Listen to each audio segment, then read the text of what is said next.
aquela Bíblia com tudo assim, moço.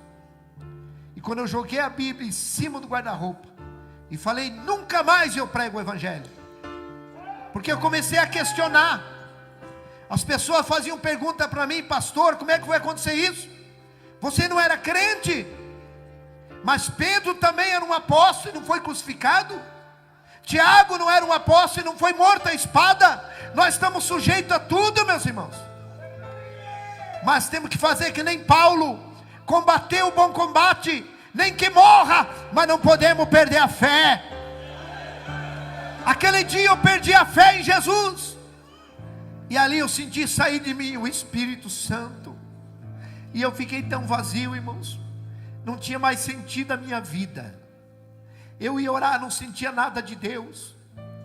Eu ia, irmãos, muitas vezes jejuar, eu ficava entregando meu jejum, Jesus recebe meu jejum, e eu senti que Deus não recebia, e eu comecei a me afastar da igreja, e eu comecei a ficar em casa, entreguei a igreja, e eu comecei a fugir dos irmãos, fiquei sem santa ceia, e ali, irmãos, eu comecei, vendo ir no culto, eu ficava em casa assistindo novela, vendo filme, para preencher aquele vazio.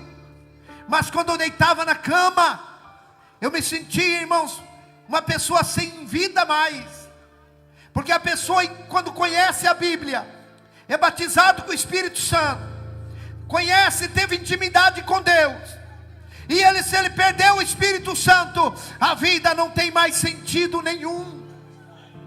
A minha vida era uma vida sem graça. Eu lembro quantas vezes os irmãos chegavam lá em casa, meus filhos estavam no colégio, e eu chorando dentro de casa, e os irmãos chegavam lá, batiam palma, e eu com a casa fechada. Pastor Valmir, o carro dele está aqui. Eu tinha voltado a trabalhar, irmãos, comprado outro carro. O carro dele está aqui. Ô irmão Valmir, pastor. E eu lá, irmão, não quero ver eles, porque, irmãos, a pessoa quando está distante de Deus, ele não quer ouvir falar que Jesus vai vir, ele tem medo de morrer. E eu não queria nem que ninguém falasse, Jesus está às portas para voltar. Eu sabia que eu ia ficar. E depois de 9 meses e 3 dias do primeiro acidente, dia 10 de maio, irmãos, de 2002, nós estava tocando uma obra, o pastor lembra, Bingo, Palácio 60. Ele não me conhecia. Foi esses dias que eu dando entrevista no rádio, que o pastor ficou sabendo que era eu, aqui no púlpito, que ele ficou sabendo que era eu, o funcionário que tinha se acidentado. Dia 10 de maio de 2002, eu saindo de casa, Deus falou comigo ainda, irmãos. Por isso que Deus sempre avisa. Essa palavra, quando ouvir a voz do Senhor, não endureça o coração. Irmãos, eu fui até a garagem, eu chorei, porque Deus falou comigo, não vá trabalhar hoje. Eu fui até o carro, voltei até o carro, mas eu tinha 4 funcionários, e nós éramos 2 responsáveis por 52 funcionários. E ali, irmãos, eu falei, eu não posso, eu tenho que ir. E eu peguei meu carro e fui. Quando eu cheguei na obra, tinha um obreiro, que era um funcionário meu, o irmão Rubens. Esse irmão Rubens, ele era crente, dirigente de igreja. E ele veio e me abraçou e disse assim, pastor Valmir, volte para a igreja. Jesus está voltando, nós somos mortal, pastor. E eu falei ainda para ele, onde é que você vai pregar hoje? Ele falou, eu vou pregar na minha igreja. Ele dirigia uma igreja lá em Contenda. Eu falei, então hoje eu vou lá. Vou lá na tua igreja hoje, pegar o carro, os piá e vou lá. E vou reconciliar. Ele disse, então vai lá hoje. Mas para ele parar de falar. Eu não ia. Eu só falei aquilo só para ele parar de falar que Jesus ia vir. Irmãos, 11h30 da manhã, eu subi para ajudar em cima do telhado, para ajudar, irmãos, os carpinteiros a cobrir ali aquele barracão. E ali, irmãos, eu ajudando um servente a levar uma telha. Eu não sei se não foi o diabo, irmãos, que fez aquilo. Ele numa ponta da telha, eu levando na outra, e deu um vento tão forte, que me desequilibrou. Eu estava sem cinto, não tinha cinto para mim, e aí eu desequilibrei em cima daquela tábua, E eu me obriguei a pisar na telha, essas telhas de 6 milímetros. E quando eu pisei na telha, a telha furou, ela quebrou. Quando afundou minha perna, eu gritei: meu Deus, eu vou morrer e eu estou desviado. Porque eu sabia aonde eu ia cair. Ou era ferro de ponta, ou era essas pedras de calçamento paralelepípedo. Porque ali era um estacionamento. Nós ia fazendo os barracões, ia tirando as pedras e jogando em cima do concreto. E quando afundou minha perna, eu tentei me agarrar, não foi quebrando, eu vim 8,70 metros a 9 metros de altura. Eu caí, irmãos, de cabeça em cima daquele monte de pedra. Ainda eu levei as minhas mãos. Esse braço, irmão, é tudo platina. Ele ficou mais curto. Olha o tanto que ele é mais curto. Esse aqui também, irmãos, tem pino e platina. O meu joelho esquerdo, eu não tenho patela, é um pedacinho de ferro e pino. Pela medicina eu não podia andar. Eu mexo com a minha perna assim, estrala pino com pino. E eu caí e bati minha cabeça em cima daquelas pedras. Quebrou todo o meu crânio, irmãos. Deu traumatismo craniano. E ali quando eu caí no chão, ainda agonizando, eu tentei reconciliar. Já entrei em coma. E quando eu entrei em coma, que apagou tudo, eu comecei a ver uma neblina branca. Eu já estava morto ali. Eu vi uma neblina branca e comecei, eu falei: meu Deus, o que aconteceu comigo? Aí eu vi, irmãos, a morte vindo. Ela é idêntica a essas lesmas que tem na parede do banheiro, só que ela era do tamanho de um caminhão. Ela vinha voando assim, e eu já deduzi: a morte. E eu gritei: morte não, eu não posso morrer, eu estou desviado. E ela veio e me engoliu. Quando ela me engoliu, irmão, eu saí do meu corpo. Eu saí do meu corpo, eu já estava só o espírito. E eu fiquei uns 4, 5 metros de altura. E eu vi o meu corpo caído no chão. Eu vi esse irmão Rubens que falou para mim, me acudindo ali, me socorrendo. E eu disse assim: irmão Rubens, me ajude a voltar para o meu corpo. Eu saí do meu corpo. Vida após a morte é tão normal, tão real como essa aqui, irmãos. A gente vê, é normal, é natural assim, é real igual aqui, ó. Você, irmãos, quando a gente morre, a gente vê o nosso corpo no chão, igual você vê a tua roupa, teu calçado. Eu dizia: meu Deus, eu saí do meu corpo. Olha lá meu corpo, é ele. Irmão Rubem, eu quero voltar, me ajude. Mas ele não me escutava, porque nós não conseguimos escutar a voz de espírito. Eu tinha saído do meu corpo. Para tudo tem um jeito, mas para a morte não há jeito a não ser Jesus, irmãos. Se Deus não te levar você vivo para o céu no arrebatamento, com certeza você irá ver o teu corpo também. Aleluia. E ali, irmãos, eu estava no ar, sem domínio, não sabia para onde ir. E eu gritava: meu Deus, me ajuda eu voltar para o meu corpo. Eu vou voltar para a igreja. De repente eu vi, irmãos, uma gargalhada, aquela risada debochada, aquela gargalhada debochada. E eu olhei assim, eu vi 2 demônios me olhando. Terrível, irmãos. Como fosse um cachorro, um cão assim, cabeça de cachorro, mão de pessoas, mas ele não tinha dedo, eles tinham garras. E eles falaram assim para mim: agora não tem mais jeito, agora você está morto. E começaram a dar aquelas gargalhadas. E eu gritava: não, eu sou crente, tentando enganar o diabo. Irmãos, e eles sem misericórdia me pegaram, me levaram para o lado esquerdo, para esse lado.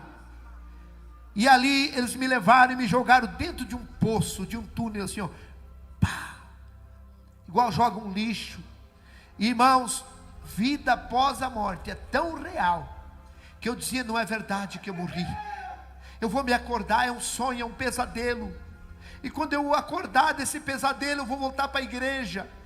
Mas eu abria meu olho, eu via, irmãos, a boca daquele poço, daquele túnel, ficando para cima e eu caindo. E eu gritava: pai, solte uma corda, Eu gritava pelos meus filhos: solte uma corda, meus filhos, o pai caiu num buraco, solte uma corda, pelo amor de Deus. Irmãos, vida após a morte, ela é real. Irmãos, e eu dizia: meu Deus, eu estou indo para o inferno, a minha esposa está no céu porque eu desviei. Irmãos, enquanto nós estamos vivos, nós muitas vezes defendemos nossos erros, nós mesmo, até mesmo escondemos as coisas, negamos. Mas quando a pessoa morre, a gente fala o que está na consciência.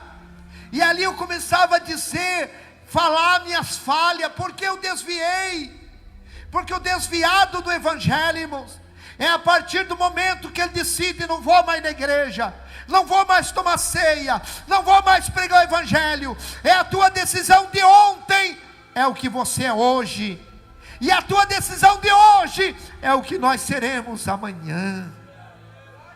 Que a tua decisão seja servir a Deus, que a tua decisão seja não sair fora dos caminhos do Senhor. E ali, irmãos, eu sem mais nenhuma esperança, porque a coisa mais triste é o desprezo. Se sabe que a coisa mais triste da vida da pessoa é o desprezo. E uma pessoa que morre sem salvação, ele se sente o pior lixo, melhor nem ter nascido, porque ele grita, ninguém responde. Quantas pessoas que estão lá no abismo, e eles estão gritando talvez até para o meu nome, para o teu nome, e nós não estamos nem aí. Irmãos, não tem como socorrer uma pessoa que está lá no abismo. E eu caindo, de repente sumiu, foi ficando escuro, e eu fui entrando numa escuridão terrível, e eu gritando, mas não era um poço pequeno, irmãos, era maior que essa igreja, era enorme, e muitas pessoas caíam também gritando comigo, e eu comecei a ouvir gritos aterrorizantes, que vinha lá de baixo, de milhares de pessoas. Não era grito de ai. Eu já ajudei a cuidar pessoas, irmãos, em fase terminal de câncer, e irmãos, só o gemido das pessoas, você não consegue comer, você não consegue ter paz. Quem já ajudou a cuidar pessoas assim? Você sabe o que eu estou falando. Aquele ai, ai, não tem como você nem comer. Mas lá no inferno não é esse grito, é grito de ânsia aterrorizante. E não é de uma pessoa, é milhares gritando: água, socorro. Gritos, irmãos, que se as pessoas que estão paradas, que não estão mais servindo a Deus, pessoas que ainda não aceitaram, se escutasse os gritos das pessoas que estão lá vivas no inferno, com certeza todos eles reconciliavam. E eu fui chegando aonde eles estavam, e eu comecei a sentir um calor terrível. Se você queimar um dedo, você protege o dedo, mas se você entrar em corpo inteiro no fogo, não tem aonde se proteger. E eu entrei, irmãos, dentro daquele fogo terrível. Eu cheguei aonde estavam aquelas pessoas, e quando eu cheguei aonde eles estavam, eu comecei a gritar que nem eles, gritos aterrorizantes. E eu dizia: eu estou no inferno, e daqui nunca mais eu vou sair. E eu gritava por água: socorro, me ajude. Irmãos, tem horas, momentos assim, eu não sei quantas horas eu fiquei no inferno. Lá a pessoa sente sede, sente dor. Se tirar uma pessoa lá do inferno e acalmar a dor dele, e perguntar: onde é que você morava? Eu morava na rua tal, telefone tal. Ele sabe tudo. Ele vai com a sua consciência junto. Ele está sabendo de tudo. Irmãos, eu estava lá, no meio daquele fogo, gritando. E tem momentos que aqueles demônios, eles dão gritos, gritos aterrorizantes, irmãos. No inferno, o inferno é um salão embaixo da terra. Tem como fosse uma botija, um túnel que desce, e embaixo da terra aquele enorme salão. E lá está cheio de pessoas, homens, mulheres, jovens, gritos E irmãos, tem horas assim que aqueles demônios dão um grito aterrorizante e começa como um redemoinho, e o fogo acende mais, e começa aqueles gritos de fogo, irmão, como aquele redemoinho faz um grito terrível. O vento começa a e começa grito, aquele povo desesperado gritando, e aumenta a caloria, que não tem suporte, não tem como suportar, e aqueles demônios torturando as pessoas lá. Irmãos, tem coisas que eu não conto, o que aquelas pessoas estão passando lá. Foi uma luta tão grande, irmãos, para mim conseguir contar esse testemunho. A primeira pessoa que eu consegui contar, irmãos, foi meu cabeleireiro, Josemar Piascoski, lá do Tranto São Marcos. Um dia estava chovendo, fui cortar meu cabelo, e foi Deus. E ele começou: pastor, mas você não morreu? E ele começou assim, parecia que ele sabia. E eu comecei a contar para ele. Eu falei: você não conta para ninguém? Não, não conto. Eu falei: porque eu tenho medo de contar. Eu não gosto de contar, eu tenho medo. Porque o meu maior medo, irmãos, é eu voltar para lá. Hoje eu faço a obra de Deus. Eu tenho dificuldade para dirigir. Eu tenho dificuldade de dobrar os joelhos.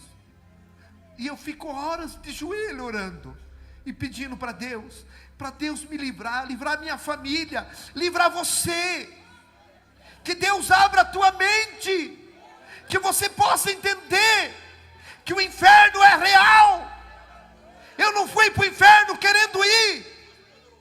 Eu achei que eu não ia, porque eu tinha parado. Meu irmão, talvez você achando assim, que por mínimas coisas você não vai para o abismo. Conserta a tua vida, volta para Jesus. Volta enquanto é cedo. Porque, irmãos, como diz no livro de Tiago, capítulo 4, e versículo 13, um dia de madrugada eu achei esse versículo, e diz assim, ó: eis aí agora você, pode ler lá em Tiago 4,13, que diz: hoje ou amanhã irei para tal cidade, e ali passarei um ano, negociaremos e teremos muito lucro. E diz assim, ó: e você não sabe que a vossa vida é apenas um vapor, uma neblina, que aparece e logo desaparece. Hoje eu estou aqui vivo, amanhã não sei. Hoje você está ouvindo um testemunho real. O inferno existe, o céu existe. O diabo, ele quer nos enganar. O diabo não quer que ninguém pense que o inferno existe. Ele quer fazer nós esquecer. Ele quer que nós pense só em trabalhar, em sonhos e correr atrás do dinheiro. O dinheiro é benção, sonho é benção, mas Deus tem que estar em primeiro lugar na nossa vida. A minha casa vai ficar, o meu carro vai ficar, a minha esposa vai ficar se Deus me levar. E lá eu vou ter que prestar conta diante de Deus. Só vai a minha consciência, as minhas boas obras e as minhas más obras. Hoje é noite de salvação. Não vá para aquele lugar terrível. Abrace Jesus. Ele quer escrever o teu nome no livro da vida. Labassurianda. Irmãos, é uma luta tão grande, porque eu revivo esse terrível. Você não conhece o diabo. O diabo, as pessoas vão conhecer ele depois que a pessoa morre sem salvação. Mas aí é tarde, irmãos. Aquele quer nos enganar, fazer nós aproveitar o mundo, querer nós ir para deixar de Jesus. Parece que uma tortura na igreja é difícil obedecer a palavra, a doutrina. Mas eu te digo, vale a pena você perder esse mundo e ganhar a tua salvação. E lá eu estava, irmão, naquele terrível lugar, gritando, gritos aterrorizantes eu gritava. E de repente deu um estalo assim, ó, pá, como um raio. E eu escutei uma voz que gritou: Valmir! E me pegou nesse braço. Poucos segundos nós me tirou de lá. E quando nós saímos no claro do mundo, eu gritava, eu chorava de dor. E ele falava bem calmo, que eu creio que é o próprio Jesus. Não chore. Eu dizia: Senhor, eu estou tudo queimado. E ele: deu um sopro, aliviou. E ele disse: vamos lá na terra, eu vou mostrar o meu caminho para você. Nós viemos, eu conhecia a cidade. Ele me levava assim voando. Irmãos, eu era como um germe na mão dele, muito pequeno. Ele me levava segurando pela mão, voando. 3 vezes eu tentei olhar para ele, ele me virou e me tampou com a sua mão. E ele conversando: olha, aqui é meu caminho. E havia, vimos aquele caminho mais estreito que o corredor, estávamos menos 1 metro, reto. E ele era como fosse aterrado, para cá lama e água, para cá lama e água. Do lado direito do trilho, lama e água. Do lado esquerdo, aquela lama com água. Mas o caminho era reto, enxuto, como se tivesse aterrado ali. E ele disse: esse é meu caminho, quem for até o fim terá vida eterna. Eu vi um irmão vindo com a Bíblia, e ele passou por nós, angustiado, caminhando rápido, com aquela Bíblia abraçado. E o Senhor falou: está vendo meu filho? Ele está passando grandes lutas, mas ele vai até o fim. Você pode passar luta, você pode ter até decepções, mas não desista. Jesus acredita que você vai ir até o fim. Vi uma irmã com um bebezinho nos braços e puxando um menininho, ela chorando. Eu creio que é essas irmãs que levam a cruz sozinha, os filhos, vamos para a igreja, ninguém vai, mas ela vai com os filhos. E vinha aquela irmã também, passou e foi, chorando. A mesma coisa o Senhor falou: a minha filha está passando grandes aflições, mas ela vai até o fim. Ela não viu nós via ela. E ali vinha 2 jovens, um vinha falando mal, irmãos, do caminho de Jesus. Ah, isso aqui é ilusão. Ah, eu não quero ficar mais aqui. Ah, nós estamos perdendo de aproveitar a vida. E tinha um que escutava, irmãos, caminhando assim de costa, escutando, bem assim ele caminhava, escutando. E o outro falando. E esse que estava escutando falou assim: ó, ah, eu vou sair do caminho, não vou ficar mais aqui. E ele decidiu, saiu naquela lama andando, e começou a ficar como fosse embriagado, como fosse um epilético, assim, uma epilepsia. E ele caiu. Quando ele caiu, ele ficou dormindo. Aí o outro começou a gritar: fulano, fulano, o que você está fazendo aí? Sai daí. Aí ele olhou para cá, olhou para lá: ah, eu também vou lá com ele. E a mesma coisa, também caiu dormindo naquele barro. Aí o Senhor Jesus disse: olhe, são as pessoas que saíram do meu caminho. Um mar de gente deitada naquela lama, pessoas dormindo. Eu vi um pastor com a Bíblia grande, deitado de terno azul marinho, dá para ver assim, ó, deitado na lama, ele dormindo. Eu falei: olha ali, esse aqui é um pastor. Jesus falou: sim, esse aqui é um pastor. Mas falei: ele está dormindo aqui na lama. Aí Jesus falou irado: esse aqui, para ele nada mais é pecado. A consciência dele cauterizou. Está ele e seus seguidores aqui na lama dormindo. Sem santidade ninguém verá o. Tem muitos pastores que abrem as portas, nada mais é pecado, tudo pode, para segurar o povo na igreja. Cuidado, meu irmão, tem muitos pastores dormindo na lama. Não vai para a lama não, fica com Jesus. Fica com Jesus. Do lado direito estavam todos eles dormindo, e eu entendi uma coisa. E do lado esquerdo estavam eles conscientes, acordados, mas na lama.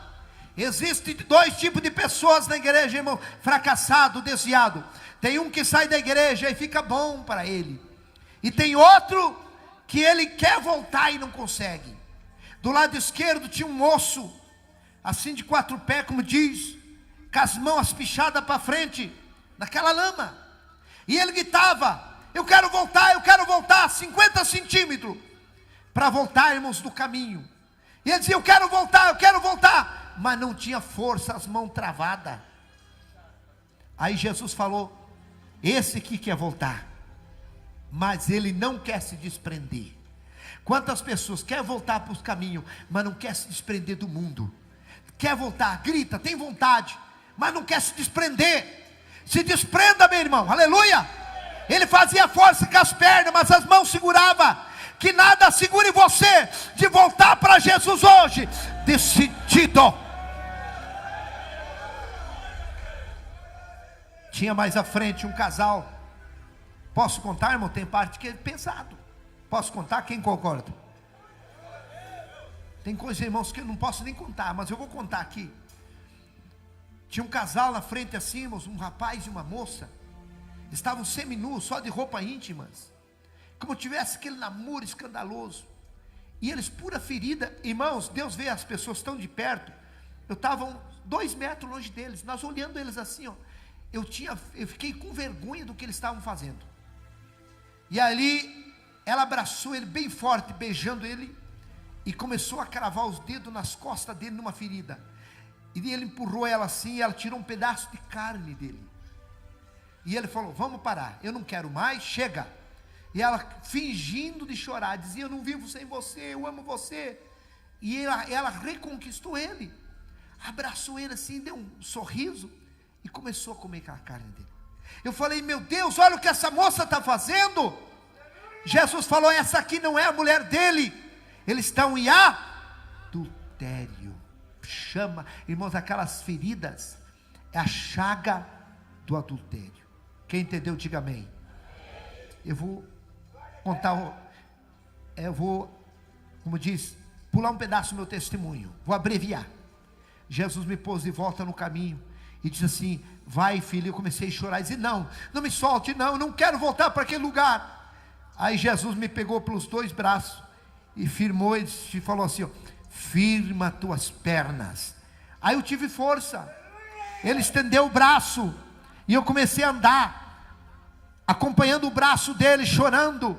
Eu desse tamanhinho, acompanhando aquele braço grande, aquele guarda-pó branco, aquela manga comprida. E eu tenho certeza, irmãos, que até hoje, se eu estou em pé andando, porque é a mão de Deus que tem me segurado.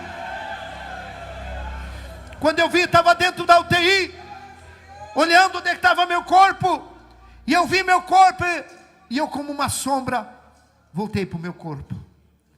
Mas irmãos, quando eu voltei, irmãos, o dia que eles iam tirar os aparelhos, e me sepultar, doutor Marcos, se ele for vivo, que Deus abençoe ele, pegou uma seringa e começou a furar meu pé, e eu mexi o pé, ele disse, não, o rapaz está sentindo dor, ele não está morto não, ele está consciente. Foi o dia que voltei para o meu corpo. Irmãos, no outro dia eu saí de coma.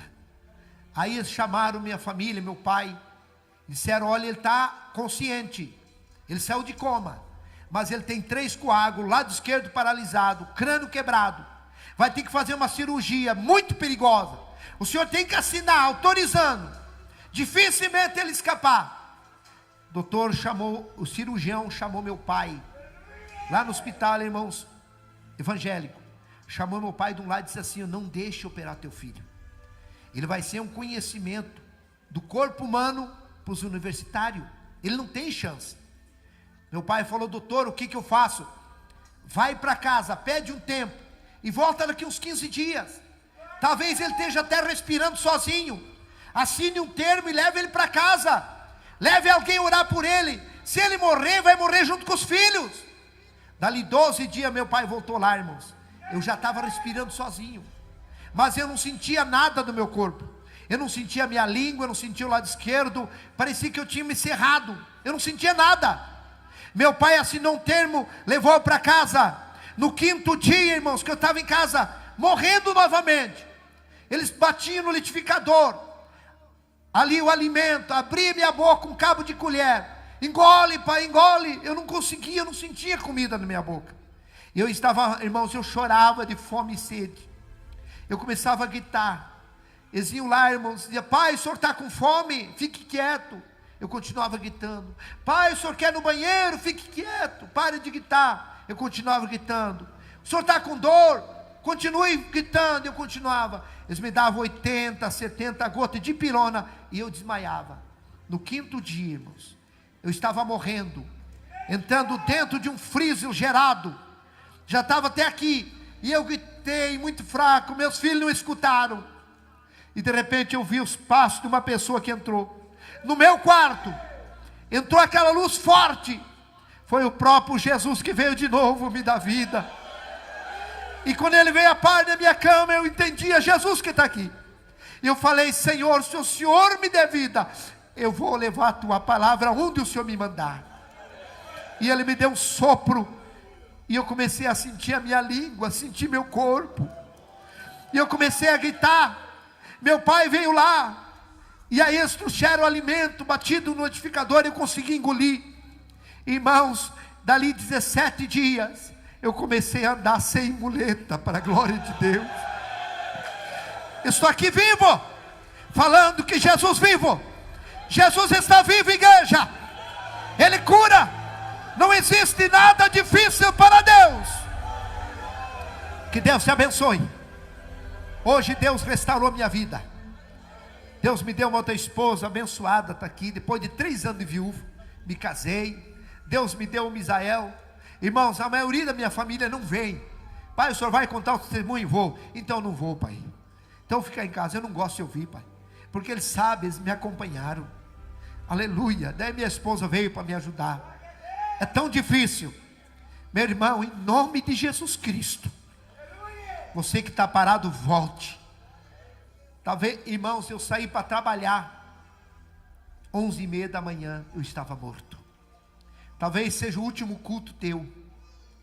Talvez seja o último testemunho, que Deus não deixou você morrer, para você ouvir e saber que o inferno existe, e que Jesus quer te salvar, que Jesus quer te perdoar. Talvez o diabo tenha falado que você não tem perdão. É o diabo que fala na mente, porque na nossa mente é um campo de guerra. Aqui dentro ele trabalha, ele luta, mas também Deus trabalha e Deus luta. O diabo luta com a incredulidade, e Deus luta para nós crer, porque tudo é possível aquele que nele crê. Eu quero orar para Jesus curar. Aqui tem uma pessoa que tem um câncer no estômago, e Jesus vai te curar hoje. Aqui tem uma pessoa que tem um tumor no rim, eu vou orar e Jesus vai te curar. Aqui tem a irmã, inclusive a irmã Lúcia, lá do Venzópolis, está aqui, ó. Ela está aí. Fica em pé aí, irmã Lúcia. Cadê a irmã Lúcia? Está lá, ó. Ela é testemunha. Esse dia foi uma mulher, quinta-feira à tarde, com 16 nódulos no seio. E Jesus curou ela, chegou em casa, ela não tinha mais nenhum, para a glória de Deus. E esse mesmo Jesus curou aquela irmã católica. Ele vai te curar hoje. Ele vai alcançar o teu filho. Eu quero fazer uma oração para Deus libertar o teu filho. Eu quero fazer uma oração para Deus restaurar teu casamento.